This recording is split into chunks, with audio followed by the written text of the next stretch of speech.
Here we go. Another NFL week coming our way. Kicking off this evening, Thursday Night Football, Cowboys Giants, 6-point spread. I think the dog's barking. Am I mistaken? Am I mistaken? We'll find out from our next guest. This man was down on Bourbon Street and beyond. That's a great name for a podcast. Roy Burton, fresh off a trip to New Orleans, had an opportunity to record with Beef yesterday, Roy. Still winded, still no voice. It was somewhat miserable. On the way out, I'm going to play it later. He was like, I see ya. And he just disconnected, was gone. How are you feeling? A little bit of a head cold. We're going to power through it. You know, it's football season, so, no days off. No days off is damn right. I like that. All right, we got a lot to get to. There's panic in the streets, Roy Burton, right now. And I put my hand in the air because I'm wondering whether or not it's time to make some of these necessary changes. Maybe I'm late to the party. I'm one of these guys to just try not to get too crazy, especially with these high picks. I don't want to bail on them. And if I thought that they were going to do big things, can't get rid of them after 2-3 weeks. But I think we're past that point with some of them. So we're going to dive into that up front. Once again, if you got any questions, get involved at Fox PHL Gambler. You can find Roy at the BS line and GT Decision. That's GameTimeDecision.net. Got his rankings, his waiver wire, all of that stuff delivered right to your inbox. Sign up right now, GameTimeDecision.net. All right, Roy, I'm going to go selfish as I often do on this program here. I'm curious to know where we stand on Michael Pittman.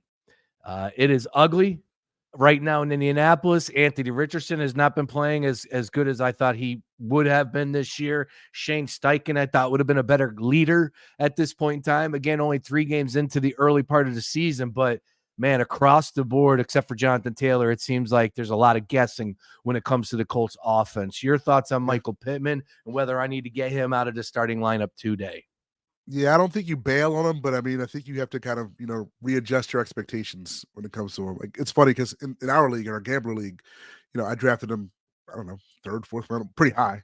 And I'm not going to start him this week because I have Chris Godwin, I have Deontay Johnson, I have other receivers who are probably going to give me more points this week. So I don't think he's an automatic start if you have better wide receivers, but to expect wide receiver one, output for him going forward, I think it's a little bit too much at this point, especially this week against Pittsburgh. Pittsburgh's a bad matchup for Pittman. So he's probably at this point like a mid to low end wide receiver 2. Like, I'd probably still start him every week, but again, just don't expect him to carry your football team like we thought he would. What if you had to make the decision between Terry McLaurin and Michael Pittman? And again, Terry McLaurin this week, forgive me, why am I drawing a blank? Arizona, correct. Yep, at Arizona. I love that game from a fantasy DFS standpoint. I think McLaurin's going to have a pretty decent game. So if I had to make the pick between the two, I think it's McLaurin, and I don't think it's necessarily that close to be honest. Interesting. All right, I like the sound of that. Okay, what if I came at you with a decision? This is one of my other leagues that I'm in. Real quick, quarterback conversation: Sam Darnold or Jared Goff. Jared Goff, I drafted. He is struggling. He's making terrible decisions in the red zone. They get down there, and then they can't score. So I'm looking at Sam Darnold on the waiver wire right now. There's some other players as well at the quarterback position. Do I hang with Jared Goff, or do I make the change there? That's very tough. I still believe in that Lions offense. I think they still have the playmakers that are going to make a difference. This isn't the best week matchup wise with Jared Goff, but I think for the rest of the season, I think Jared Goff's still a better play. I know Sam Darnold is quarterback 4, quarterback 3, I think this year. So it's if you look at the top scoring guys in fantasy right now, it's all over the place. So like, just don't take that into consideration. Like, Cole Kmet's like tight end 4. So like, he's not the 4th best tight end in fantasy. So just to get back to your point, I think Jared Goff's a better season-long play. Sam Darnold probably has a better matchup this week, though. So if there's a way you could, pick up Sam Darnold just for this week and start him, that might be a better play for this week. But Jared Goff's the guy I would start, weeks 5 through 18. All right. That makes sense. And again, I can't believe I'm picking up Sam Darnold. We're having these thoughts, right? We're having these thoughts like, do I pick up Sam Darnold? Do I pick up Baker Mayfield? Do I pick up a guy we talked about a couple weeks ago, Wan'Dale Robinson, like a guy who has more targets than Tyreek Hill. I mean, like it's so these first 3 weeks have been insane fantasy wise. So I think it's for the most part, play your stars. But again, a guy like Michael Pittman, if he has a bad matchup, if you have a couple good guys like a Terry McLaurin's a better play than Michael Pittman. So go with those guys. Just make right decisions.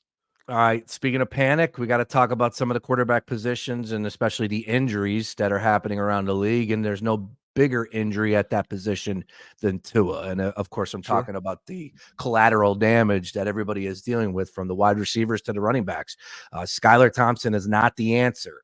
However, is he this week against the Tennessee Titans in your mind? How are you approaching? Let's put Thompson to the side. How are you approaching Tyreek Hill and Jalen Waddle? Are they in different tiers for you? That makes sense. Like, that seems like the obvious deal, but should somebody that owns Tyreek Hill still continue to play him, trade him? Should they get rid of both pieces, one over the other? Where do you stand on that conversation? Yeah, I wouldn't trade either one, because I think Tua is going to be back. It might be a few weeks, a month or whatever, but Tua will be back. But my rule of thumb when it comes to this kind of stuff is to kind of slide your guys down like a tier.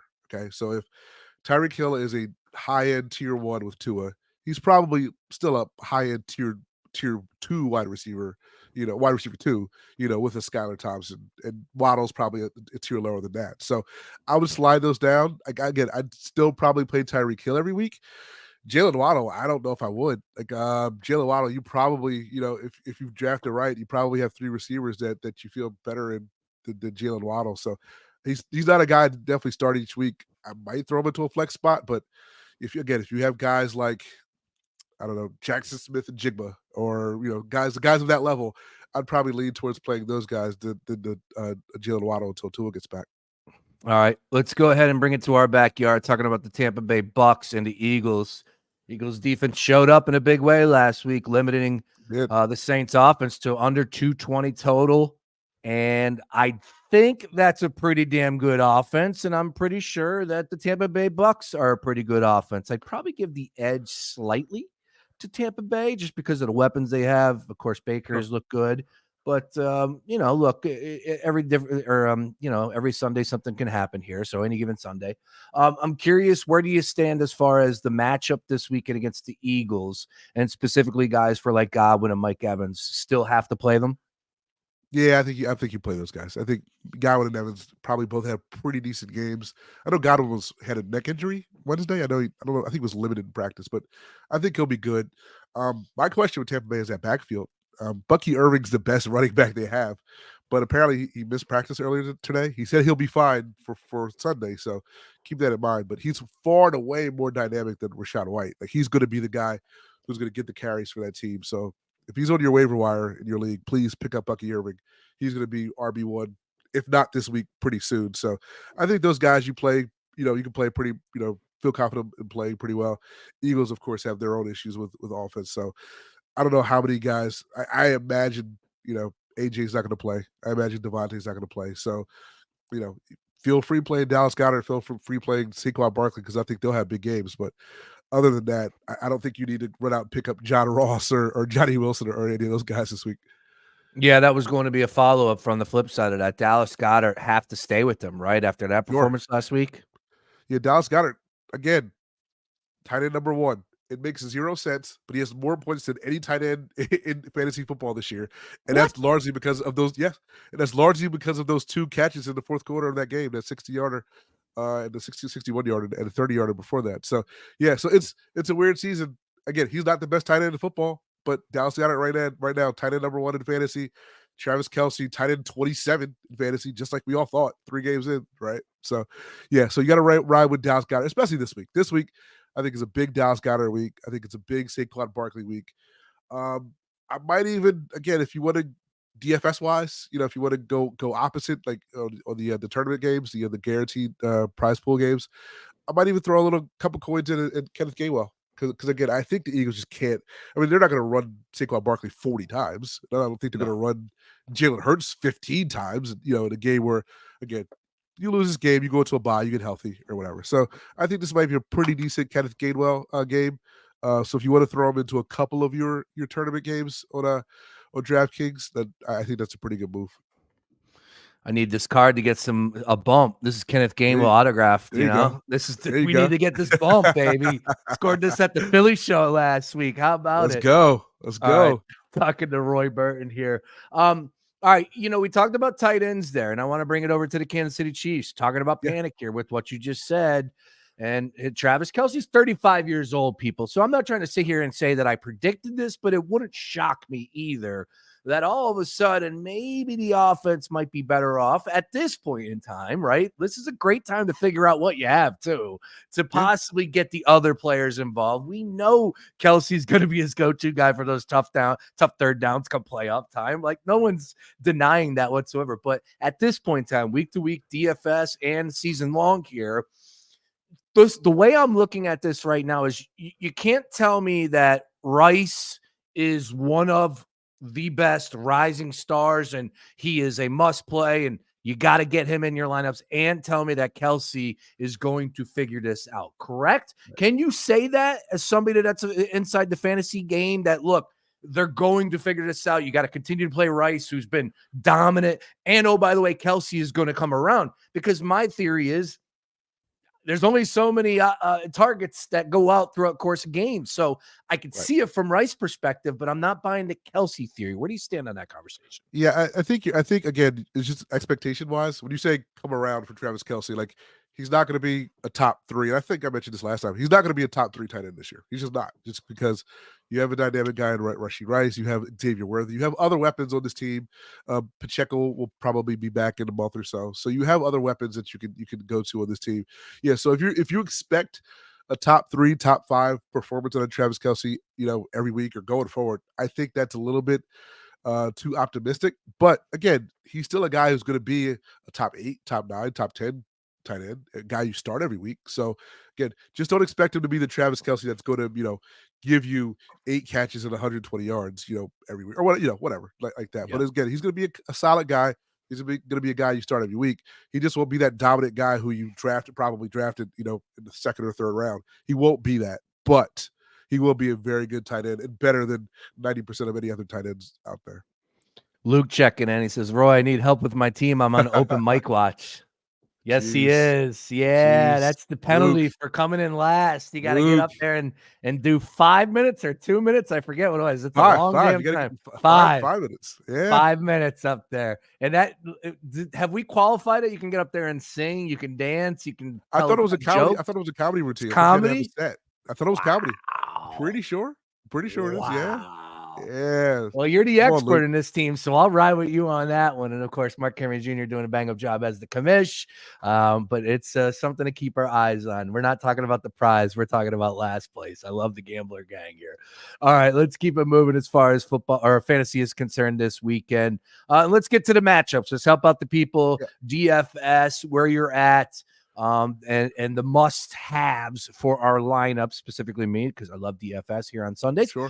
So talk to me a little bit about quarterback. Where are we looking? Who's got the best matchup in your mind this weekend at the quarterback position? So I think the best matchup this weekend, I think, again, a team that you loved and you rode quite a bit last year, the Houston Texans. I think that CJ Stroud, Nico Collins tandem is going to put up some numbers against Jacksonville this week. I think that's probably the best quarterback matchup I have this week. And again, if you start a quarterback in DFS, you always kind of want to stack a wide receiver or a pass catcher to go along with him. So I would play CJ Stroud and Nico Collins this week. I actually love, just to go back to the Washington game that we talked about, the Kyler Murray, Marvin Harrison Jr. Tandem. I think that's a pretty good tandem to play. And if you want to play McLaurin on the back end of that as well. If you want to play Jalen Daniels and McLaurin, I think that's a pretty good play as well. They'll be a little bit cheaper. They probably won't give you as many points, but you can fill out the rest of your roster with guys like Saquon and things like that. So those 2 matchups for me specifically. I'm talking myself into Joe Burrow this week against Carolina, but I don't know. Ooh. I just don't know. I don't know if that's going to be if that game's going to get out of hand. I don't is the Carolina we saw last week quote unquote the real Carolina that can actually put up points, or was that just a 1 week fluke against the Raiders? So I want to talk myself into Joe Burrow this week. I'm not quite there yet, but that's kind of on the TBD kind of list. But so the two guys I guess 3 technically. Kyler Murray, CJ Stroud, and Jalen Daniels this week. Or Jaden All right. Daniels, excuse me. Yeah. I would say from the standpoint of Carolina, what was crazy to me is they had the top scoring game last week between them and the Raiders. I did not see that. Didn't see that 58 at all. total points. No, that was crazy. So I don't know if we're going to get that type of performance as far as points are concerned. But to the defensive side, I think Burrow played well. And oh, by the way, if the Cincinnati Bengals lose, their season is over. They will be 0-4. It is done. It's a wrap. Like, things change drastically. They might trade, somebody. I saw them talking about that this morning. They might trade Jamar Chase if things don't work out. I don't think that will be the case, but why not? If you're not playing for anything, you got to get better some way, somehow. So Joe Burrow's an interesting angle on that one. I like that, Roy. All right, let's get on over to the running backs. Where are we looking at running backs on Sunday? So running backs, again, I mentioned, Saquon Barkley. I think Saquon has a. I think there's no way that he doesn't have a pretty big, decent game this week. So, I love Saquon Barkley. I think he's gonna, score a touchdown again for 4 straight games.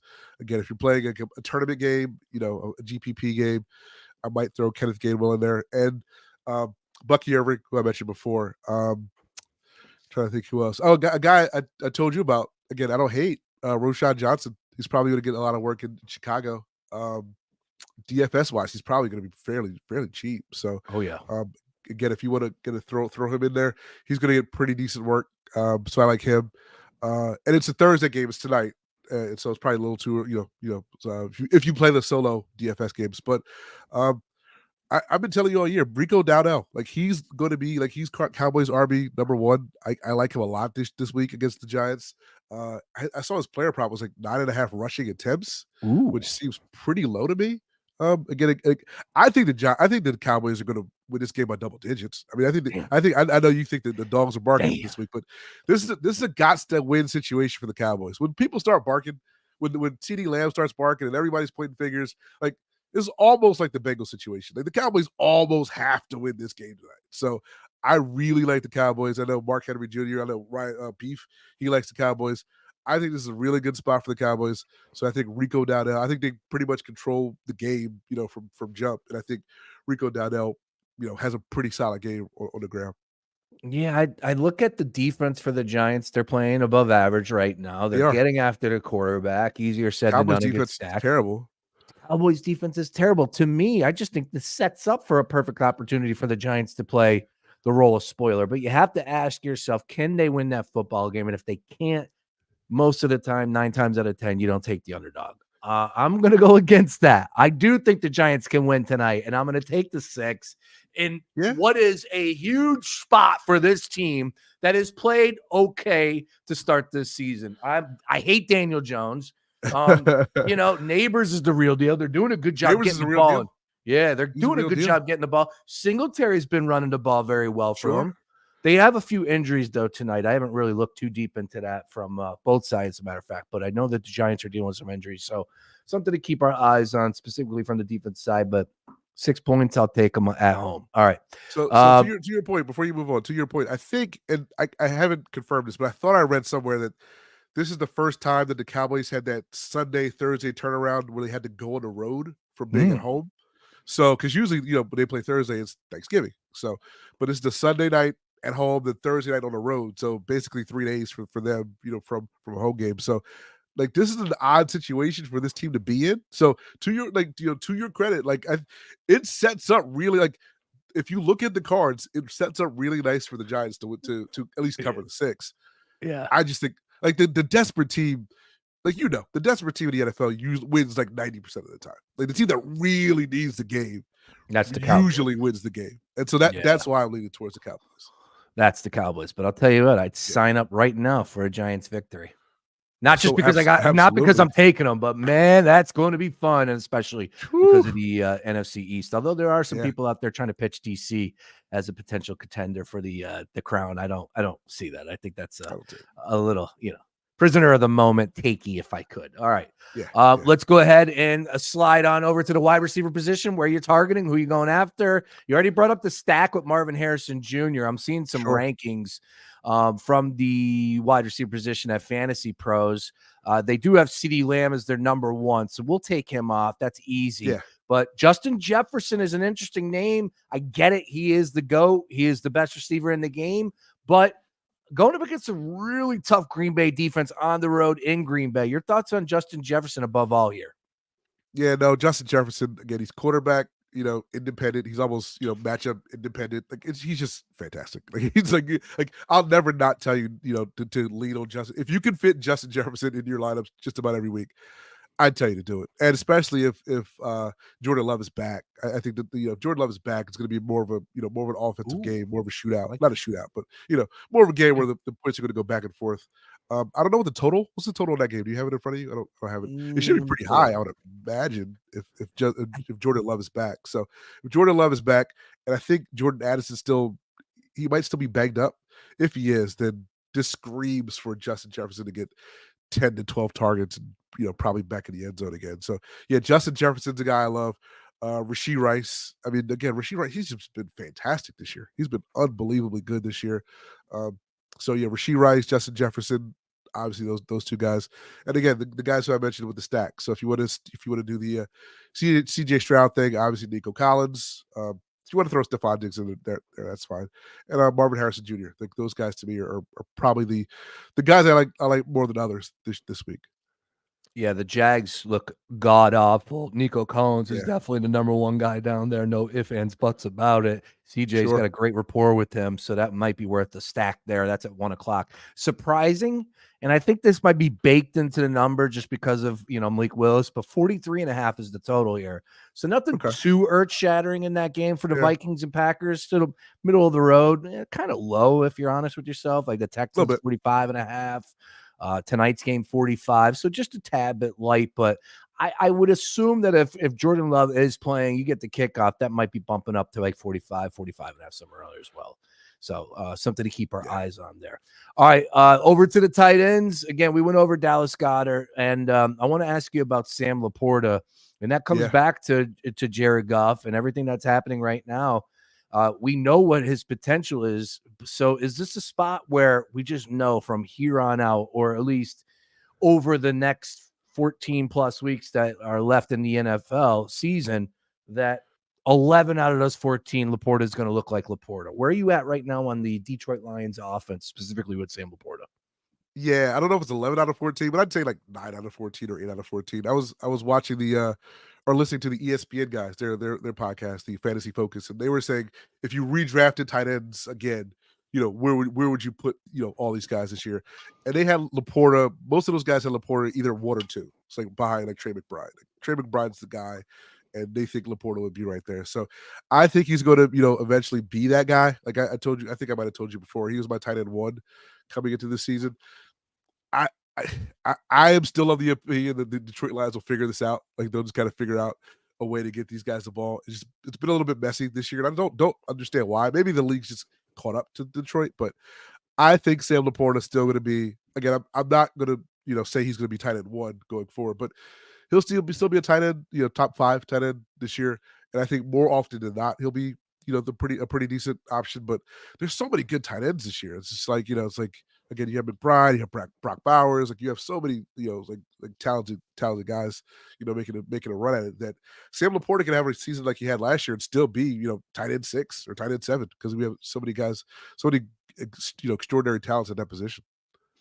All right, Roy. As far as injuries are concerned, anything that has really moved your rankings around, and then it obviously is going to prop up somebody. So the all-important handcuff came in, and you're giving that a thumbs up. Where do you stand on that discussion?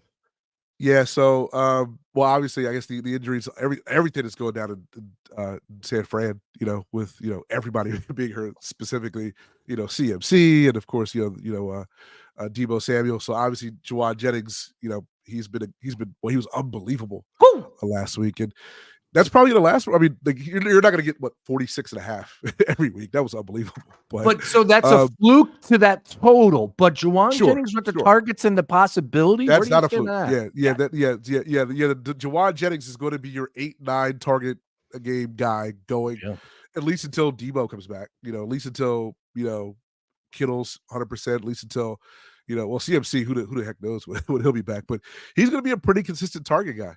So Jawad Jennings is a guy you absolutely start, absolutely expect him to get, I'd say 8 targets a week, at least until those receivers get back and going forward. Yeah, he won't get you 175 and 3.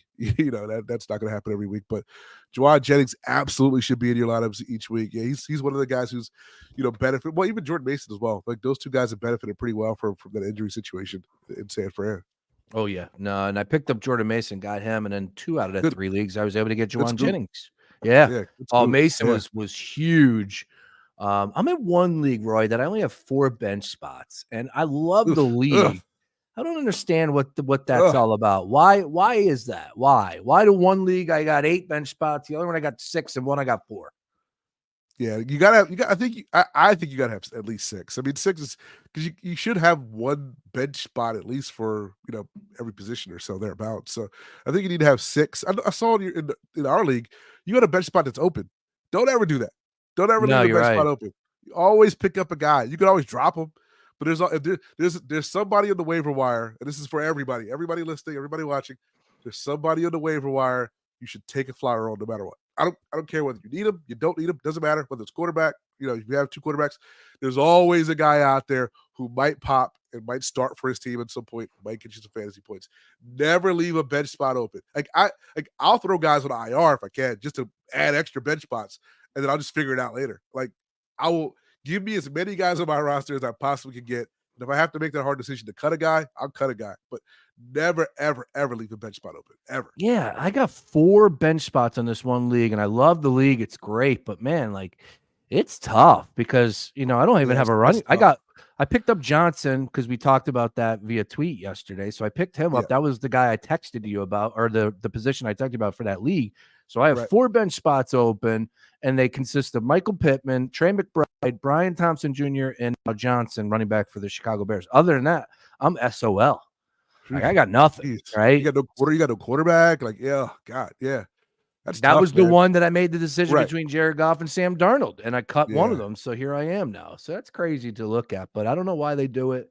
Regardless, we'll see. In the other league, I got yelled at about the IR because I put Cooper Kupp on the IR, and if he's hurt, he's hurt, man. If he's hurt, he goes. Not according to my commissioner. My commissioner is a hardcore IR guy. And he wrote in a text message that said it better be changed by kickoff on Thursday. Oh, wow. Are you serious? Yes, man. And if the guy is out, he should be on the IR. That should be a universal fantasy rule. I'm sorry. Like, Cooper Kupp is not playing anytime soon. Like, let that man be on IR, please. I agree. Questionable. I get questionable. We can, but out is out. Yes. Out is out. Yeah. Out is out, and you should be able to use the IR. That's interesting. We'll put that on a poll, McLovin. Let's go. Roy Burton, fantastic stuff as always. Be sure to follow him at the BS line. GameTimeDecision.net. Subscribe. Tell a friend. It comes right to your inbox multiple times throughout the course of the week. And be like me, win your DFS, as I did last Sunday. Nice. Yeah, man. Nice. Really excited. Did you? I put that tweet out. That was my team. That was my team that I put out. Let's see. I didn't see it. I didn't see your tweet. My team. That post. The post. Okay, I did see it. My team last week was the Murray stack with Marvin Harrison Jr., which I thought was going to blow up, and then really lackluster second half. Derrick Henry, who went off. Singletary was a good play. Tutu Atwell, nice work there. Zay Flowers, who, if I'm not mistaken, I don't remember what Zay Flowers did. Brock Bowers was okay. Dallas was unbelievable. And the Minnesota Vikings defense. That's a good. When you hit on the defense, that's usually because like you just kind of buy down on defense so you can buy up everywhere else. But if you find the right spot with the defense and they come through with a 15-pointer, that'll take you over the finish line. But they were like bottom 4. Oh, they were. Oh wait, because they were playing. Yeah, because they played Houston. That's right. Yeah. Yes, so they were bottom 4, and I go, you know what? Like, I like Minnesota to win that game, and I think it's going to be tight. In Minnesota. Like, I typically play defenses at home. Like, that's usually my thing. Like, even if they're playing a good team, like teams at home typically may play better. So I'll play a defense at home. Like, I'll play a lower price defense at home because you can usually hit better on a defense like that. Oh God, who's gonna bomb the worst in the Gambler Gang if they got to get up on stage and tell jokes? Ooh, that's a very good. Ooh, see, because I think Luke will be fine. It could get ugly. It could get. Is it? It, See. Here's the thing. Picone's a funny dude. yes, But I don't know if he's like crowd funny. If that makes sense. It comes down to delivery. If he's got the delivery, like Picone's hilarious. But dude, I don't know. I'll tell you straight up. If I got to do it, I'm smashing watermelons. I'm getting up there like Gallagher. That's all I'm doing. I'll have like the one line.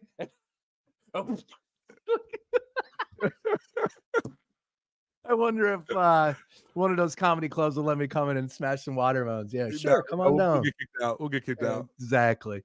Roy, you're the best. Good luck on all those plays, especially tonight. And we'll catch up later, my friend. Always a pleasure.